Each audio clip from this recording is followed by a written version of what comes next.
E aí pessoal, beleza? Bem-vindos a mais um vídeo do Visão Estratégica e hoje eu vim falar sobre um assunto que eu acho bastante pertinente, inclusive a gente olhando os últimos acontecimentos, né, lá na guerra da Ucrânia, né? Então a gente vai falar sobre o emprego de agentes de inteligência, né, na guerra da Ucrânia, né, tanto pela Ucrânia em si quanto pelos russos, né? E vamos falar algumas coisinhas ligadas, né, relacionadas. E se vocês gostam desses assuntos, não deixem de acompanhar também os nossos canais parceiros, porque eles estão trazendo diariamente bastante conteúdo que eles abordam tudo que tem a ver também com o que a gente fala aqui no canal, né? Até inclusive com esses casos que a gente vai comentar hoje e outras coisas também que são muito importantes para você ter um entendimento mais aprofundado, né? Ou ter uma dimensão maior do que está acontecendo no mundo e especificamente aqui no caso da guerra da Ucrânia, tá bom? Então eu recomendo que vocês acompanhem todos eles, né, na medida do possível, claro, mas que vocês olhem lá no nosso perfil, né, aqui no nosso canal, tem uma parte, né, que está todos os nossos canais parceiros lá e eu recomendo que vocês acompanhem lá, tá bom? E também, né, se você gostar do nosso trabalho, se você achar interessante e tiver condições, né, eu convido a fazer parte do nosso clube de canais, né, se tornar um membro aqui do canal e ter uma pequena contribuiçãozinha mensal que ajuda muito o nosso trabalho aqui, tá bom? Aqui é o preço de nem um sorvete hoje em dia, né, é R$ 5 mais e você consegue ajudar bastante aqui e também encerrar a hora que precisar, a hora que você quiser, tá bom? E também, se não quiser pagar mensalmente, fique à vontade também para ajudar a gente, tanto aqui pela plataforma do YouTube, quanto pelo nosso Pix, que vai estar aqui na descrição, tá bom? Então, agora sim, sem mais enrolações, vamos para o vídeo de hoje.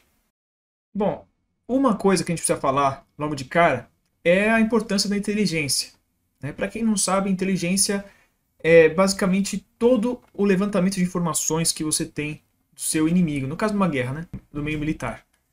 E também a contra-inteligência, que é o fato de você desinformar o seu inimigo, né? Ou evitar que ele consiga levantar informações sobre você. E ela é uma coisa, não é recente, ela sempre existiu também, tá? A gente tem exemplos até bíblicos, né, de espiões, né, que foram enviados pelos hebreus, né, quando eles estavam indo para Canaã. Então, só um exemplo, né, de quão antigo isso é. Mas, mais recentemente, né, historicamente falando, os dois mais famosos, assim, mais nitidamente notórios, não que não tenham outros muito famosos e muito bons também, mas os mais famosos são, sem dúvida nenhuma, a CIA e a KGB, né, que era a agência de inteligência da União Soviética.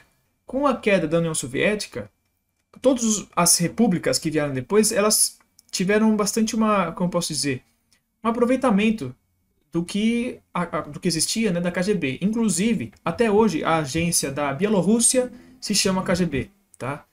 Mas apesar disso, a Rússia e a Ucrânia, majoritariamente, deram continuidade, uma boa continuidade para os serviços de inteligência da KGB, né, cada um no seu país, né, assim como o restante, né, o Cazaquistão, os outros, né? E os dois, né, a Rússia e a Ucrânia, eles têm agências de inteligência muito boas, né, com bastante aprendizados, bastante métodos, doutrinas, técnicas, né, desenvolvidas pela KGB. Então, se a gente parar para pensar, nesse conflito são duas agências filhas, né, da KGB se enfrentando.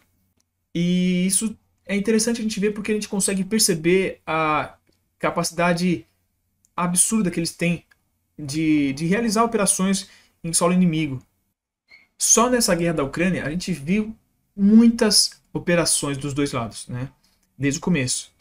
E é interessante a gente reparar que o emprego dos dois lados está sendo bastante diferente, tá?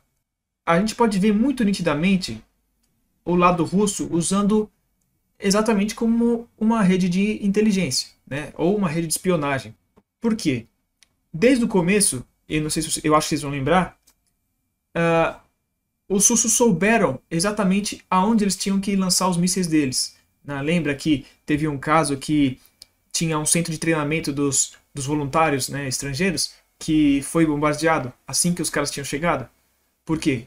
Porque a rede de espionagem russa já tinha detectado aquele ponto, né? Outros lugares, centros de comando que eram teoricamente escondidos foram encontrados e destruídos, né?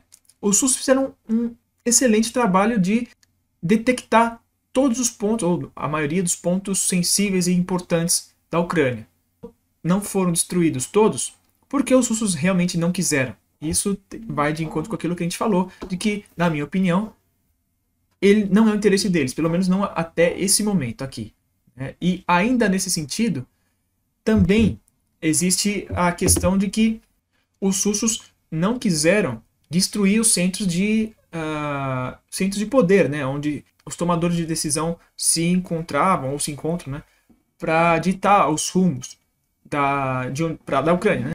Também um outro exemplo bom é que com os batalhões, né, já os quartéis, os paióis ucranianos, né, já destruídos logo de cara, os ucranianos tiveram que mudar de lugar, né, assim basicamente. Então eles usaram muitos lugares esconderijos, né, para, por exemplo, depósito de munição, depósito de armamento, né, quartéis generais. E mesmo assim, os russos souberam onde atacar, né, mais uma vez mostrando a qualidade, né, do serviço de inteligência russo. Agora, o ucraniano ele tem uma coisa diferente, né?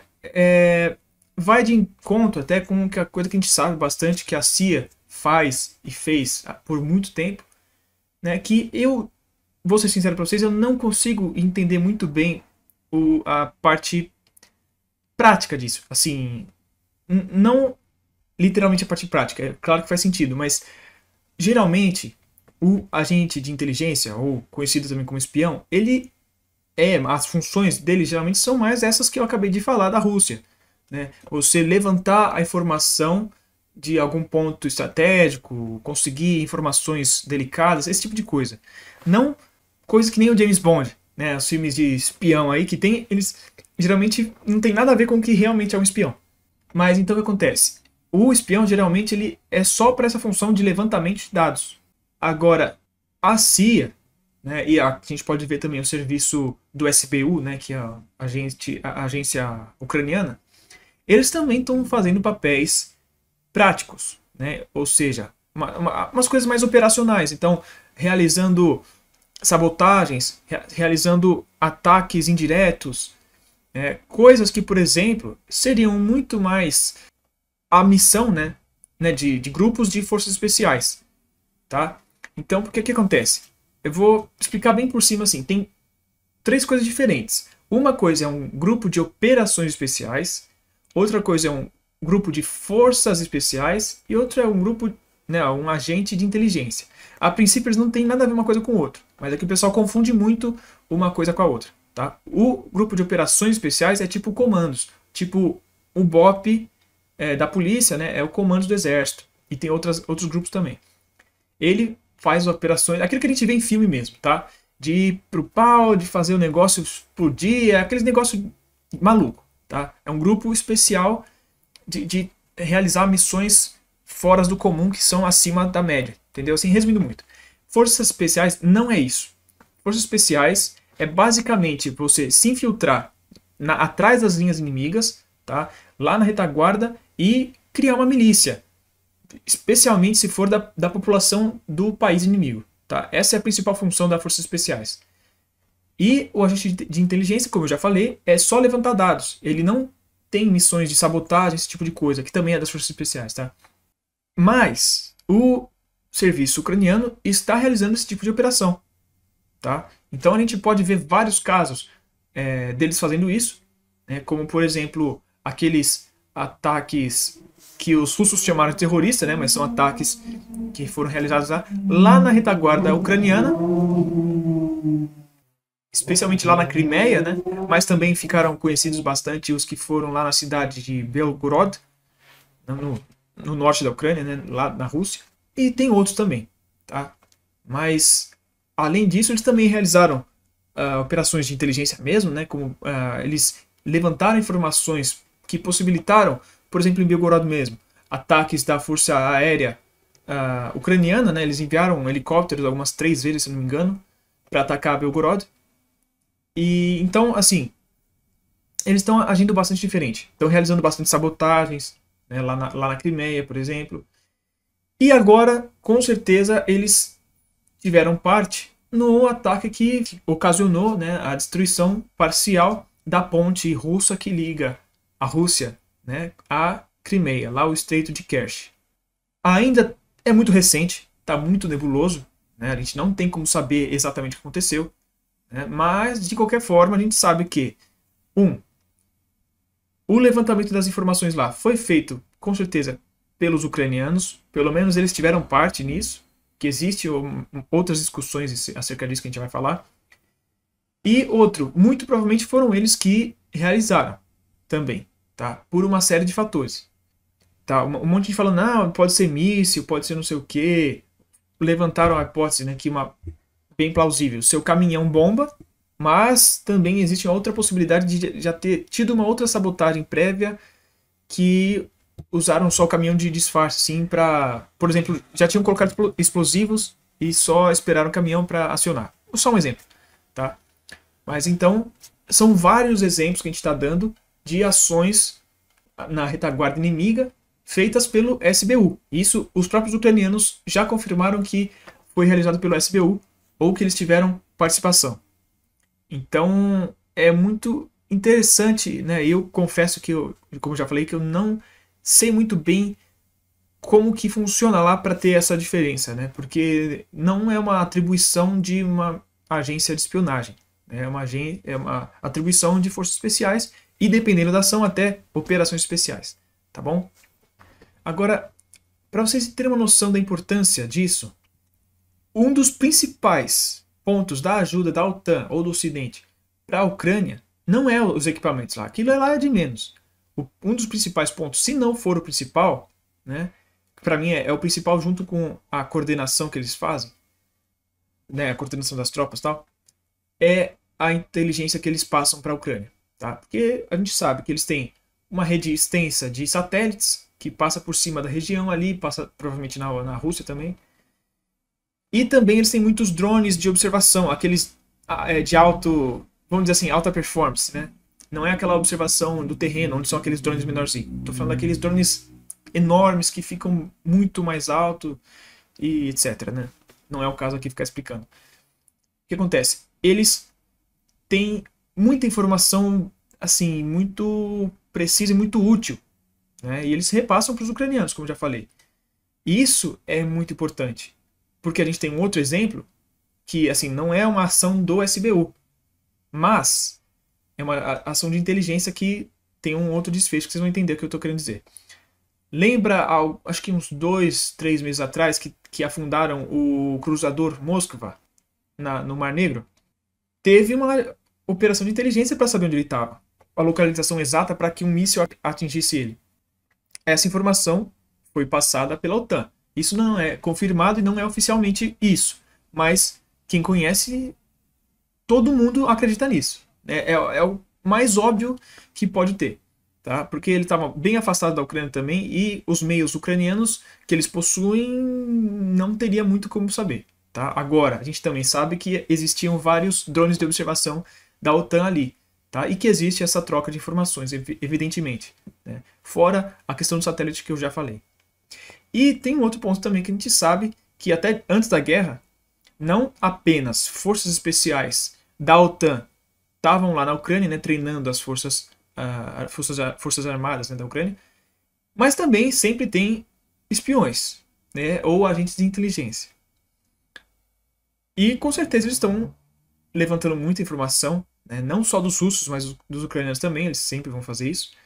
E eles estão repassando o que é útil para a Ucrânia, né, para eles poderem usar. Isso sem a menor dúvida também. Tá? Então, esse é um ponto muito importante que a gente tem que prestar atenção, que é um dos motivos também de por que algumas coisas da Rússia não estão funcionando, ou porque algumas coisas da Ucrânia estão funcionando, né, e vice-versa também.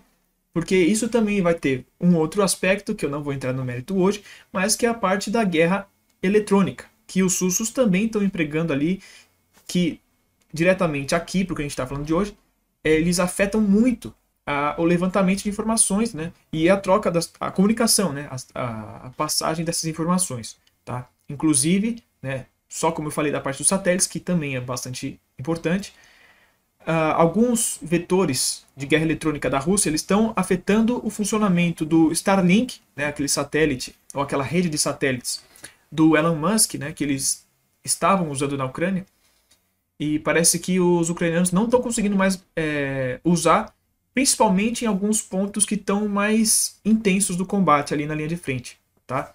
O que eu estou querendo dizer com tudo isso é como a informação é uma coisa muito importante hoje em dia, tá? E como ela está sendo usada tanto no campo de batalha. E, paralelo a isso também, como as duas redes elas estão sendo bastante efetivas. Porque, como eu disse, a Ucrânia conseguiu se penetrar muito profundamente na Rússia. Isso também a gente tem que levar em conta, uma coisa que eu acabei não falando, né, agora há pouco.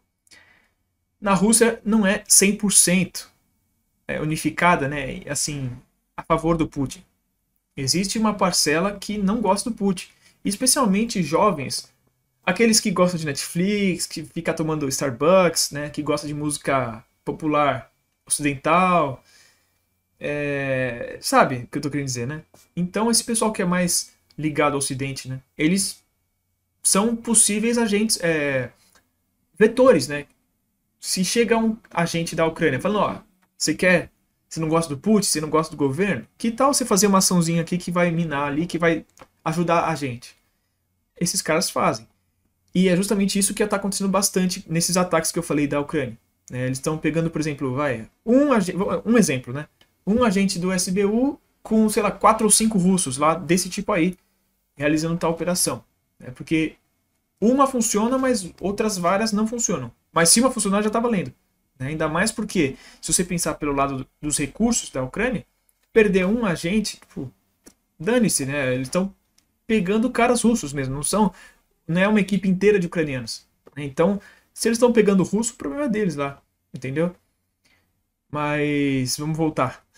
Então, continuando, o que eu quis dizer também com essa parte deles conseguirem se filtrar bastante é para os dois lados, né?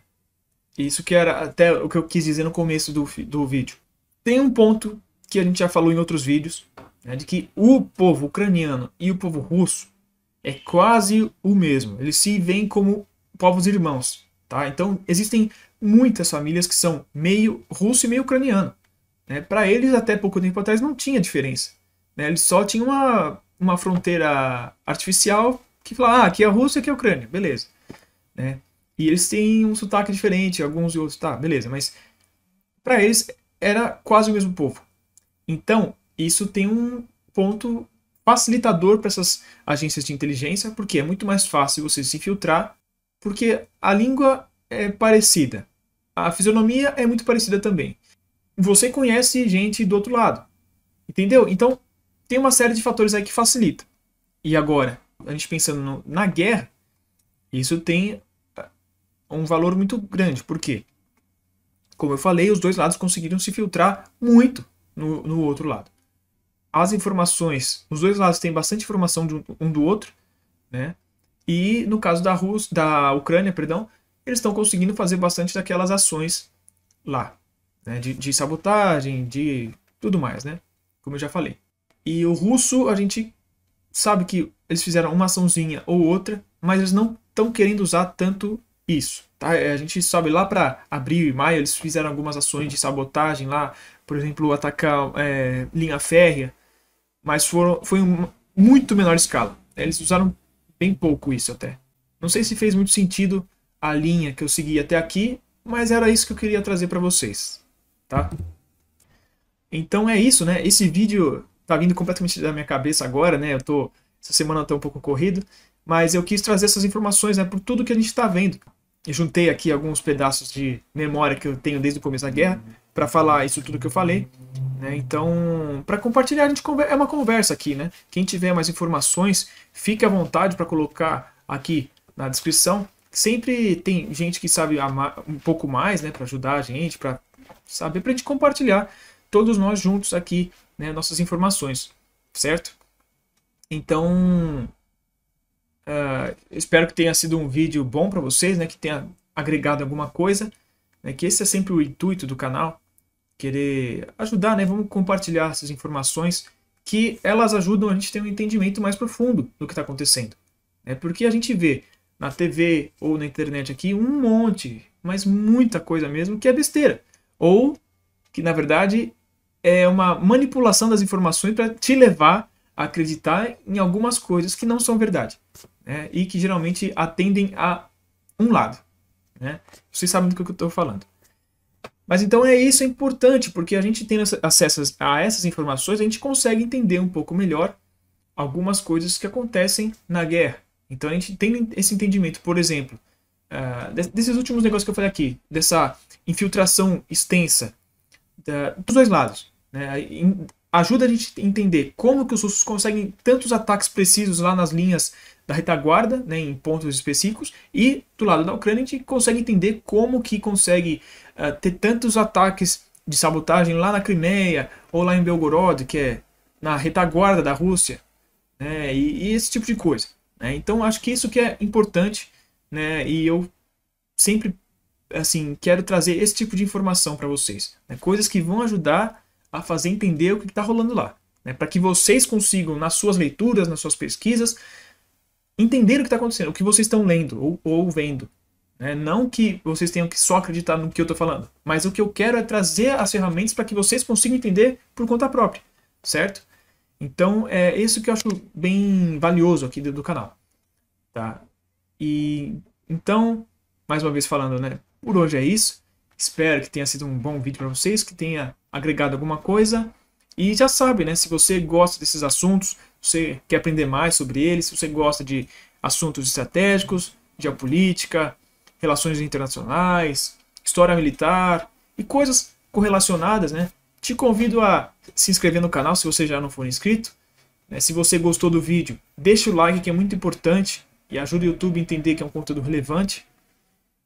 Qualquer informação extra, qualquer sugestão, deixa aqui nos comentários também, que vai ser muito bem-vindo. E compartilhe esse vídeo com seus amigos, com sua família, com quem você sabe que gosta desses assuntos, com quem você acha que vai ajudar receber essas informações também, E é esse o intuito do canal, ajudar o máximo possível de gente, de pessoas, a terem um esclarecimento um pouquinho maior sobre as coisas que acontecem por aí, tá? Mais uma vez, não que eu seja o dono da verdade, mas com um pouquinho de informação que a gente ajuda, já ajuda muito, As pessoas conseguem ter um esclarecimento maior sobre o que elas assistem, o que elas veem, e leem. Então, é isso aí. Obrigado a todos que assistiram até aqui. Não esquece de deixar o like. E espero vocês no próximo vídeo, pessoal. Até mais, obrigado.